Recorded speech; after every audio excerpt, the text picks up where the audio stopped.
Hey, sorry about that, guys. I ran out of memory on my phone. I'm using a phone to shoot this, and apparently I ran out of memory.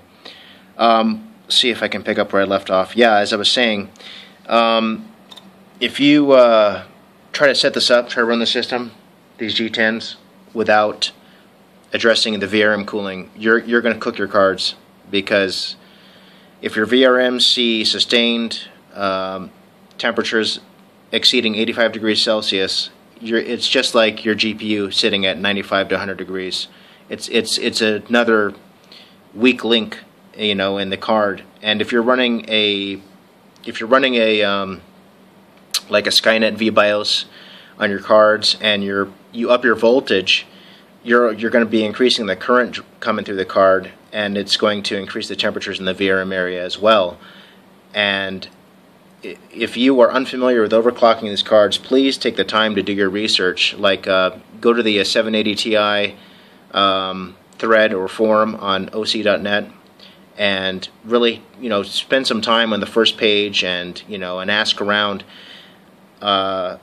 If you flash to that vBIOS, there's a setting in there called power target. If you increase your power target to 150, 160 to 200%, not knowing what you're doing, you can really fry your cards, because it's gonna really increase the current coming into the MOSFET area, the VRM area. Fortunately, I haven't done that. I have my power target at 106%, even with a clock set 1240. You kind of don't need it, unless you're underwater and you're pushing 1.3, 1.4 volts. This really is like an intermediate kind of setup. This is a setup for someone who wants to run a moderate overclock, without going over 1.2 volts. You really can't do 1.3, 1.4 volts with this setup, because it's just the cooling really only addresses the cooling on the GPU core itself, and you got these other things going on your card, like the VRM area, the memory area. But this is kind of like bare minimum here. You can afford it. I have a lot of copper heat sinks here, and I did spend all said and done, I probably have about, $45 worth of copper on each card. I'm not kidding, because these packs, they come in 8, and they're like $16 a pack, and I believe I have 3 packs. I actually have 3.5 packs per card. I got 2 packs on the top, and I think a pack and a half on the VRM cooling mid plate. So we're looking at 35, probably $50 worth of copper here. So in the end, when you add that to the G10 cooling bracket itself, I mean, you're looking at, so the G10 cooling bracket was, I think it was 25 or $30. And if you're going to need another fan for your 120 millimeter AIO, you got to factor that in as well. So right now, for me, the way this is sitting here with the heat sinks and the fans, probably about $150 per card. You can do it with just one fan and without the heat sinks for $100 a card. Oh, and the back plate. In fact, I had the back plates already. It wasn't something that I went out and bought after I decided to go this route. So I don't know if I can really include that in the total cost layout. But you factor that in. A water block is $100. You could pick up an EK water block for $100.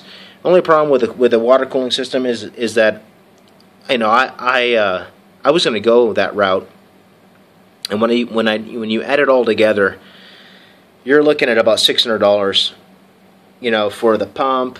You got this thing here. I forget the name of it. That you got all these parts. It's not just the water blocks. It's the whole system. Including the coolant. All the pumps, the tubing. You're looking at $600. This setup here, even with the AIO for the CPU, the additional fans, I'm sitting probably about, I'd say with all the copper and everything, and the fans included, probably about $400. So it's not that much cheaper, and I probably should have just spent the $600 on a full water cooling loop. I didn't know that. In hindsight, when I first the allure of this system is that you can kind of do it for $100 per card with just, just the $50 AIO, the $30 Kraken G10 mount. You can do it for like $80 to $100. Even if you add another fan in there, you can do it for like $100. That was the initial, allure of this setup. I was thinking $200, I could have water cooling performance, but the reality is that there's a shortcoming with this system in that it doesn't really adequately address the cooling about the whole card. It only addresses the cooling on the GPU core itself. So you're going to need a back plate, you're going to need a VRM cooling mid plate, and you're going to need all these copper heat sinks, and you're going to have a case with really, excellent airflow, something like this with a fan blowing right here. And this is bare minimum for this setup. Otherwise, you're not doing anything, because your VRM, if your VRM exceeds 85 degrees Celsius sustained, you're going to cook your card in no time. So I don't know. You guys gotta weigh all this. You're probably looking at $300, $400 for a setup like this with fans. 2 fans and push pull on the AIOs, all the copper heat sinks, the mid plates, the VRM cooling mid plate, the back plates, etc. You're not going to save a lot. I probably would just save and go with water blocks. And thinking back, that's kind of why I didn't go the water block route. Is because I didn't want to invest $600 in a water cooling setup with these cards they're kind of on their way out. 780 Ti, they're still great cards. They're with a decent overclock, they're really almost on par performance wise with GTX 980. Maybe minus 10% with but yeah. I didn't want to invest in water blocks for these cards because I might be replacing them in the next 2 or 3 years with GTX 980 Ti or Titan 2 or whatever, if I can afford it at that point in time. But I got a few more things I want to get out of the way. I'm sorry for taking so much time, with all this. But a few more things to point out. If you're going to run the setup, a nice thing to do to consider is picking up these. It's what's called a VGA to PWM adapter, and like if you guys are running I think even the reference card, yeah, there's a fan header on the GPU itself, on the graphics card itself, and I'm basically running the 2 fans on the AIO and the 92mm G10 Kraken fan off of this fan header by way of a 3-to-1 PWM splitter that's connected to the VGA to PWM adapter on the card itself. And what that allows me to do is it allows me to run these intake fans here as PWM. Because if these were running at 100% speed, oh man, they're loud. They're very loud. And I just don't have enough fan headers. I'm completely out of fan headers. You got so many fans in this case. You got 2 in the ceiling, 1, 2 over there. I'm completely out of fan headers. And this allows you to run these 3 fans off just the GPU itself. And there's some concern, some valid concern expressed by a few others, on the forums, on the G10 forum, that there's the possibility of burning out the GPU fan header. I mean, I see that as a possibility, but if you actually Google the issue, just, in your Google query, put in connecting fans to fan header on GPU, you'll find that many people are doing this, and they're not really having problems with burning out the fans or the fan header on the GPUs. It's not a real widespread problem. It is a concern, it's a valid concern, but I guess I'm rolling the dice here. We'll see how long this lasts. Right now, I'm not having any issues with burning out the fan headers on the graphics cards. And it's a very nice setup. It frees up a lot if you don't have fan headers on your motherboard again, I'm running 3 fans off the GPUs themselves, and I have the pumps connected to fan headers on the board, and I have the pump set to 70% RPM. And in my testing, I found that there's really no difference between having the pumps for these H55s at 70% RPM and 100% RPM. So if you're going with a setup, do your own testing, come to your own conclusions. But I encourage you to check out this and yeah, if you can run them at 70%, you're going to extend their lifespan because they're not running full bore. Having fans or having any kind of, a fan or a pump run at 100% all the time, you're gonna burn them out. I mean, part of their lifespan is, their usage, their load. If they're running at 100% RPM, you're gonna decrease their lifespan. You run them at 60-70% RPM, you're gonna extend their lifespan. So something to think about, because these pumps do fail all the time, and I'm kind of not too thrilled about thinking about that. That is the one drawback, at least with the whole the whole CPU air cooler debate about what's superior, an AIO or an air cooler. The cool thing about an air cooler is that you don't have to worry about a pump eventually failing. Like if this CPU pump fails, I mean, I hope I catch it. Like say, in the coming 3 to 5 years, when I expect that it might, there's a chance of it failing. I hope I catch it. I hope I'm like looking at my temps constantly, which I do, but I kind of don't do, And I hope I catch it, but that's gonna suck if that pump fails and I end up cooking my $600 4930 CPU in the coming 3 to 5 years. But yeah, so these are all things to think about. The pumps fail with time. And yeah, other than that, the AIOs are great. They're really inexpensive, $50, man. It's a very nice solution. And I don't know if I covered this, but yes. So I said that I removed the air cooler because I wanted to put these heat sinks on here.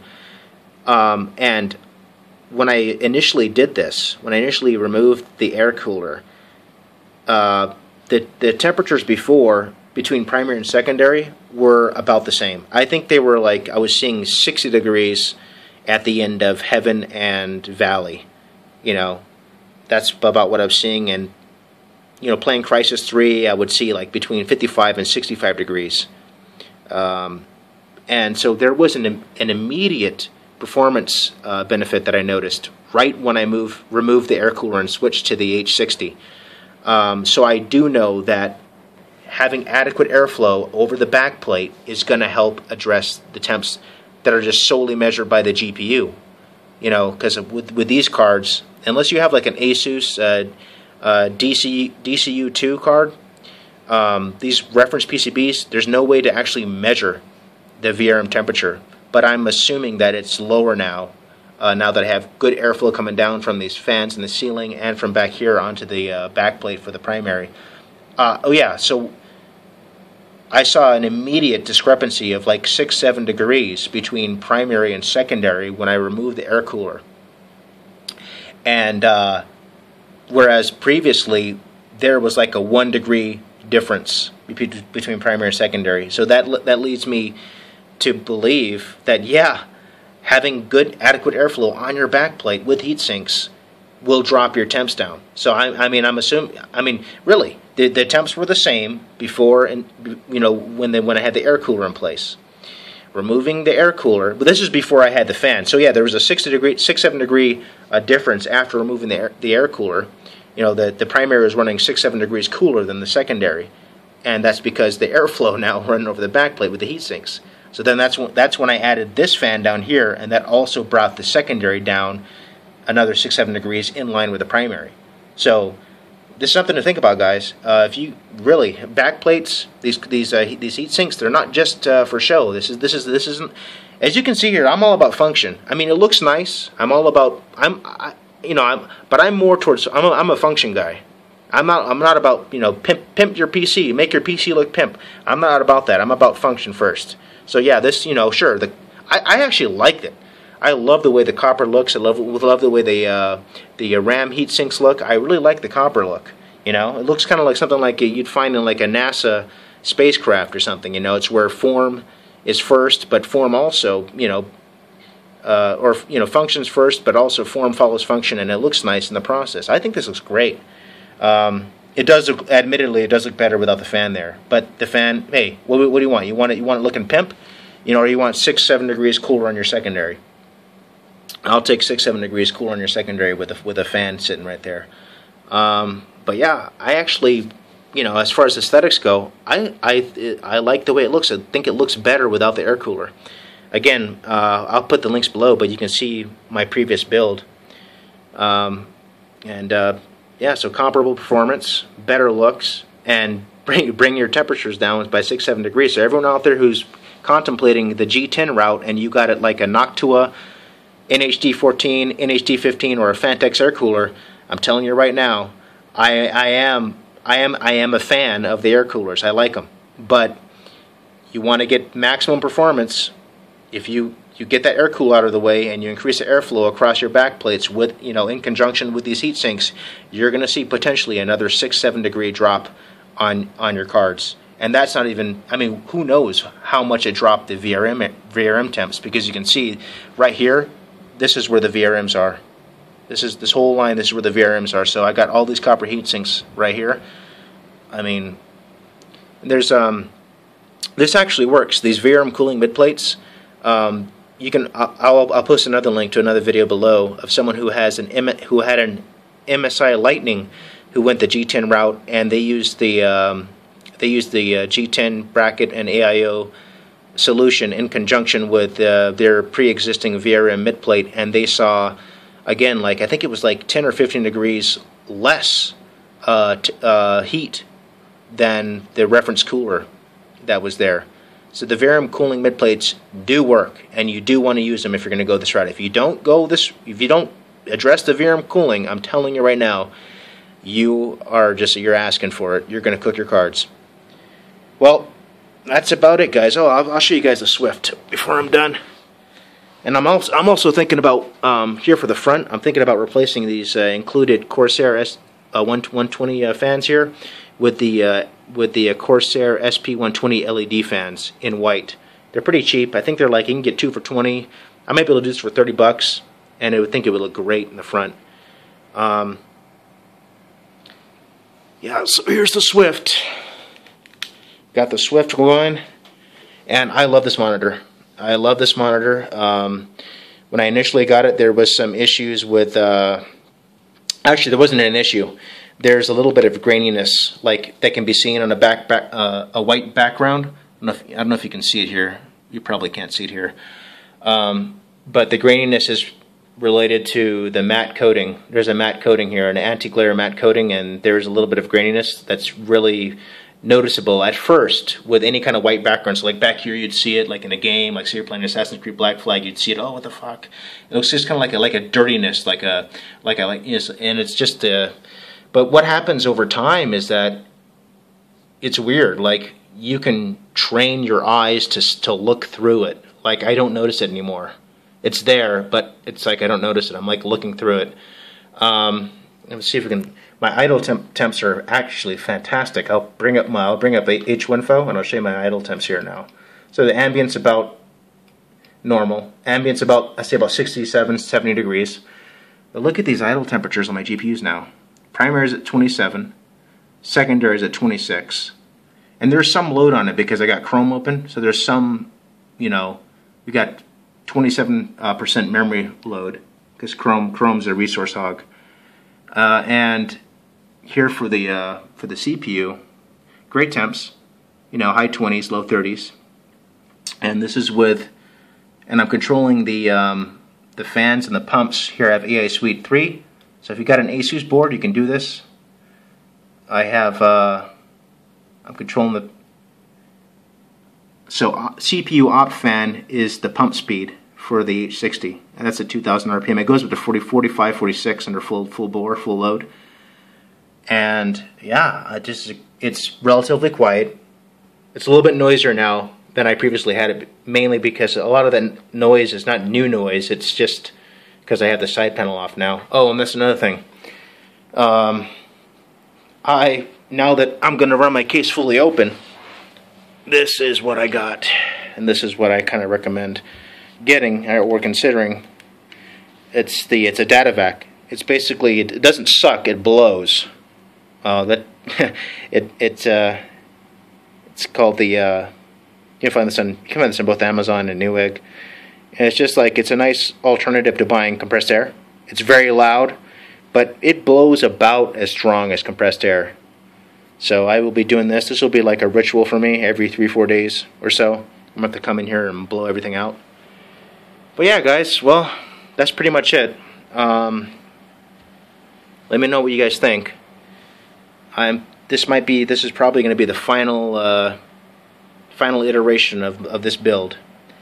This is pretty much it for me.